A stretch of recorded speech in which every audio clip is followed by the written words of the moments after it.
Hello everyone, कैसे हैं आप सब और क्या हाल समाचार हैं आपके। देखिए लगातार हम वीडियो बना रहे हैं mutual fund versus ETF, mutual fund versus ULIP. आप लोगों ने बहुत प्यार दिया, तो एजुकेट हो रहे हो, खुद के बॉस बन रहे हो, किसी की जरूरत नहीं है। तो जल्दी से वीडियो को लाइक तो कर दीजिए और शेयर करने में कोई कंजूसी मत कीजिएगा, क्योंकि अब नंबर है हमारा मिड कैप का, राइट।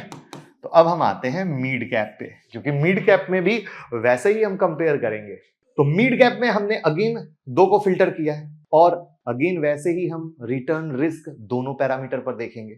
तो पिछले 5 साल का रोलिंग रिटर्न पर जब फोकस करेंगे तो आप देखेंगे मोतीलाल ओसवाल, यानी पहला नाम क्या है, मोतीलाल ओसवाल, ठीक है, जो मिड कैप फंड है, उसने स्लाइटली कम रिटर्न दिया है जो दूसरा है क्वांट से, ठीक है। यानी यहां पर पहला हो गया मोतीलाल ओसवाल और दूसरा हो गया क्वांट का मिड कैप फंड। अब इस मिड कैप फंड के बारे में एक सिंपल सी लाइन में बता दूं, जैसे लार्ज कैप में क्या था कि अपने को कोई रिस्क नहीं लेना है और इंडेक्स को बीट करना है, ऐसी सोच थी। जब हम मिड कैप में इन्वेस्ट करते हैं तो हम सोचते हैं कि हमें थोड़ा रिस्क भी लेना है और रिटर्न भी थोड़ा बेहतर चाहिए, तब हम मिड कैप को सिलेक्ट करते हैं। अब वापस से लार्ज कैप वाली स्टोरी शुरू करते हैं कि दोनों का 5 साल का रोलिंग रिटर्न पे फोकस करते हैं। तो आप देखेंगे Motilal Oswal mid cap fund ने स्लाइटली कम रिटर्न दिया है क्वांट से, लेकिन रिस्क पर नजर डालना जरूरी है। तो बीटा पर नजर डालते हैं तो मोतीलाल ओसवाल का कितना है 0.8,